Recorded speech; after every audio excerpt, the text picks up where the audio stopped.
he is. No one knew about him until he started calling me out.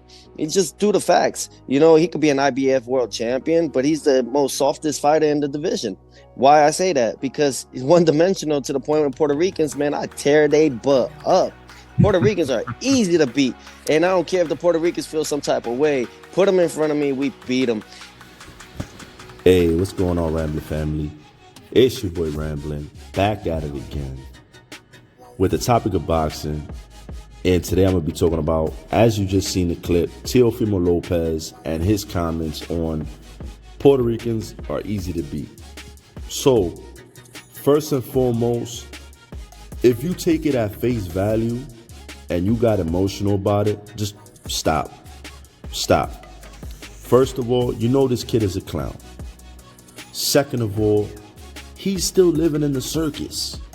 He's still thinking he's a two-time undisputed champ when technically, on real boxing terminology, if you really take a look at the belts he had at 135, he had, granted, every single belt except the real WBC belt that Devin Haney had the whole time Teofimo was at 135.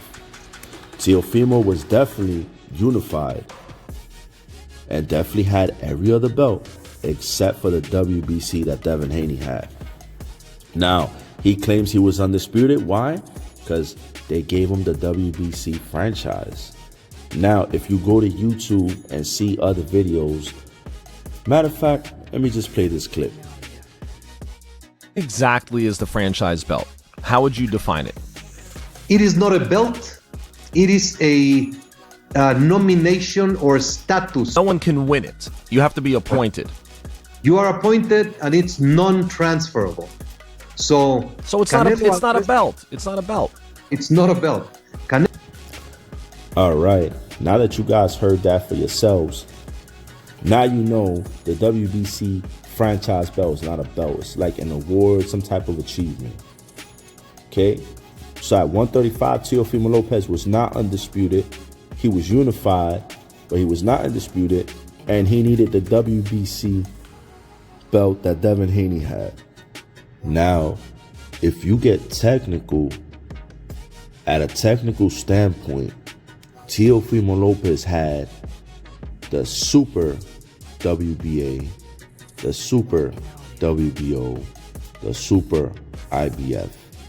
He didn't have the Super WBC, which was Devin Haney.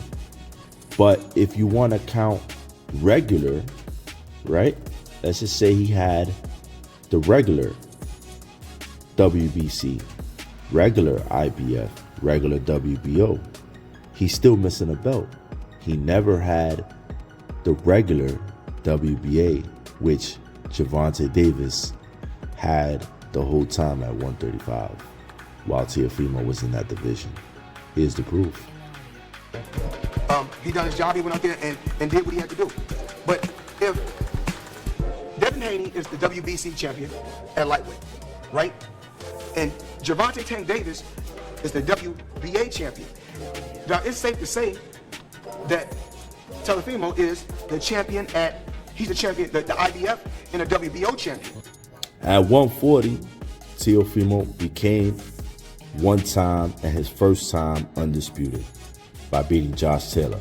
Congratulations on Teofimo for that one. That was a good win for him. Not going to take that away. Now, let's get back to the comment that he said of Puerto Rican boxers are easy, right? Now, first and foremost, he said Subriel Matias is soft.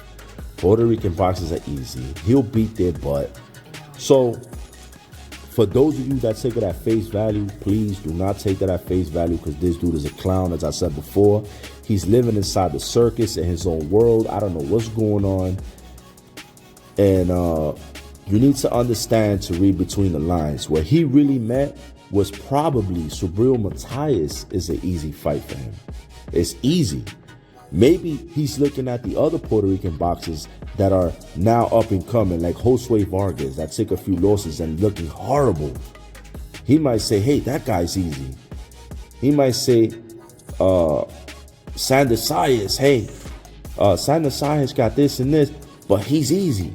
Teofimo Lopez might think all of that. He might look at Edgar Berlanga and say, yo, Berlanga got some power, but he lacks in such and such, so he's easy. He might look at Gabe Rosado, and Gabe Rosado got a lot of losses, and he might say, yo, this dude got mad losses, and he's easy. And one thing all these 5 fighters got in common, they're all Puerto Rican. So maybe that's what he meant by Puerto Ricans are easy to beat, and he'll beat their butt. But if you're talking about the whole Puerto Rican race in boxing, there's no easy Puerto Rican fight. There's none. Let's just go to Trinidad, right? One of the famous Puerto Rican boxers, Trinidad, 3-division champ. Not easy at all. Everybody he fought, he came forward, fought his heart out, and, you know, whether he took a loss or not, it was not an easy night. Hector Macho Camacho Sr. Okay? He fought his heart out, came forward. Again, even if he took losses, right? Because these guys all took losses. It was not an easy fight, not an easy night. Danny Garcia, 2-division champ. Danny Garcia was not easy. Every fighter said the same thing. He's not easy. Let's go to Miguel Cotto, 4-division champ. Not easy. Okay, even Floyd said himself, it was not easy. He gave him his flowers, even though Floyd won, but it wasn't an easy night. So what I'm saying is, it's not an easy night for any Puerto Rican fighter. Look, Gabe Rosado, I give this dude his flowers, man. He took a lot of L's in boxing, and is still boxing to this day, but every single time he comes out, he fights his heart out. Even when he took all those losses, if you watch those losses, he fought all the way through, man. That's definitely the heart of a warrior. Spirit of a gladiator. Whatever you want to say. He definitely got it. When it comes to Sanders Sayas, he's fighting out. Edgar Berlanga, he's fighting out. Okay? When it comes to Subriel Matias, he's been fighting out. Right? Subriel Matias has one loss. That loss was not easy. Had it would have been easy, he would have been out in the first, second round. Or it would have just been a whole disaster. Subriel Matias' face could have been bloodied up and everything like the way Margarito did to Cotto. It should have been like, oh my God, this fight needs to stop right now. And that wasn't the case. But if you want to take it at face value, my people, let's take it at face value. Let's flip the script. When have you seen a Honduran boxer make it as far as Teofimo Lopez? I'll wait. And if they did make it as far, if they did with champion once or twice, how far did that career last? Because I haven't heard of him. In the States, we're not talking about back at home in Honduras or, you know, anywhere else that they fought. We're talking about in the States. Okay, you got to be popularized here. You got to be in the history. You got to be somewhere where if I Google you, you will come up. If I Google Puerto Rican boxers that made history, a list pops up. When I Google Honduran boxers that made history, I don't see anything. The only one I could think of is Teofimo Lopez. And he hasn't made history big time. You're only one time undisputed and those other belts that you won. That's it. That's all you got. That's all you got. Besides, you know, the first thing that comes up is that horrible loss against Cambosos. And how people clowned you because you didn't want the rematch. Right? You're so quick to make fun of everybody else, but you don't want that rematch with Cambosos. You're at 140. Cambosos is at 140 now. Cambosos has been waiting for you to call out his name. He's still doing his thing. He's not rushing you or rushing the fight because he knows deep down inside he beat you. Fair and square. There's no way you could beat Cambosos. You tried your hardest when y'all was at 135 and you failed. But it happens to every boxer, okay? I'm not making fun of Teofimo. I'm just stating the facts. Now you're at 140 and you claim that you have nobody to fight. You claim that the boxers are running from you. Why don't you do yourself the favor and tell people, you know what? I'm going to fight Kambosos in a rematch at 140. And we're going to get down because I need some vengeance. I need that rematch. I need my lick back. But you won't do that because you know Kambosos got your number. But back to the comment that he said, if you take it at face value, but if you flip the script, there's nothing to show for the Honduran boxers, okay? Not saying that there's not Honduran boxers. I'm pretty sure they are, and I'm pretty sure that there's some good ones out there. But unfortunately, Teofimo Lopez put Hondurans on the radar. And it's all for that comment. If you take it at face value, where's the Honduran boxers? Nowhere to be found. Only Teofimo Lopez. Has any Hondurans made headlines? Any Hondurans made any great fights? Any Honduran boxers made history? Did anything in the sport of boxing? I don't think so.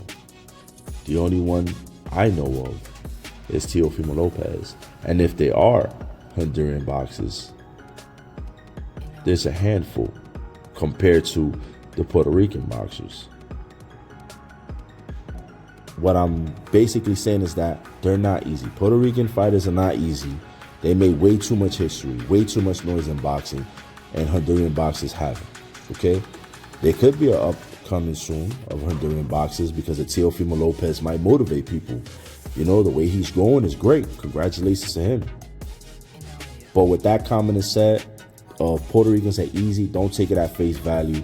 I'm 100% sure he's aiming it at Subriel Matias. It's just he's probably sick and fed up of everybody bringing up this kid's name, and he just doesn't want to hear it no more.